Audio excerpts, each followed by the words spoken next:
Good morning, everybody. I'm going to try and give you a basic rundown of the CB900 carb bank, and I'm going to go slowly work through the rebuild of these carbs. When you take the carb bank off a big Honda like this, whether it's a CB750, a 900 or any of the double overhead cam versions from the early 80s, try and keep the bank of carbs together. Resynchronizing them again can be a bit of a pain, and it's quite difficult to actually put them all back together again. But what I've done is I've taken the carb bank off completely, and I have stripped all the parts out so that I can ultrasonically clean them. So if you look at the carb here, I've taken most of the parts off. Yeah, okay, I've put some of the pieces back together, but you can see it's been ultrasonically cleaned, and it's relatively good condition and ready to be rebuilt. It's always a good idea to keep all the parts separate. So number 2 carb here, which is the master carb, I haven't pulled apart yet because I just wanted to show you how to take it apart and how to put them all back together. But when you do strip a carb like this, it's always good to keep everything in individual boxes. So you have different tins for number 1, number 2, number 3, number 4, and it's always useful to keep the hardware together. One of the things you need to know about these carb bodies is that they are built, although it's a bank of 4, they are built in pairs, and the master carb is the one that runs everything, and that's this one here.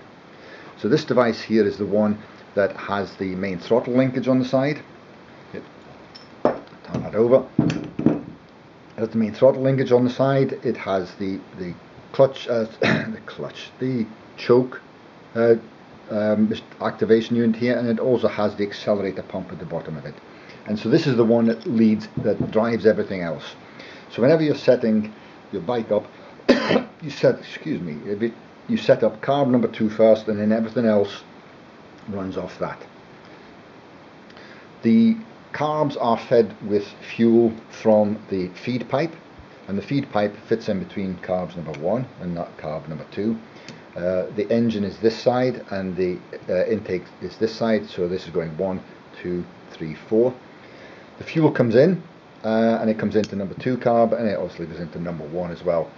The important thing here is to make sure you don't mix up the carb bodies, because although they look very, very, very similar, there's a subtle difference. Because this one here, if you look at number 3, you'll see here that the carb, this through hole here,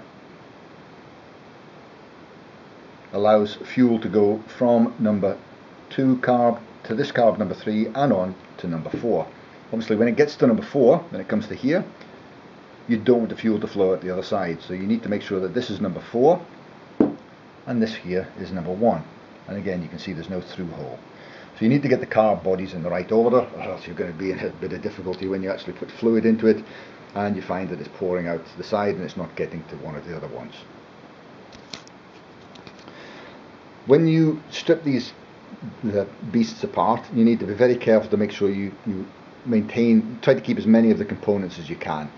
But what I tried to do is I tried to replace all of the rubber elements, or the elastomeric elements, in the carburetor, because these are bikes that are 30 odd years old. The rubber will have perished, it will have hardened, it will have worn, and the petrol that has been put through these things over the years is not in particularly good condition. So I tried to get a complete carb rebuild kit for each of the carbs, and it may be a daunting task, but it's something that isn't really too difficult as long as you put your mind to it. But just to give you an idea, this is a single carb rebuild kit, and you can see there's lots and lots of small O-rings, lots and lots of small brass pieces, and various bits and bobs and washers and pins, and you need to know exactly where each of these go, because if you put them in the wrong place or the wrong order, you can get into a bit of difficulty.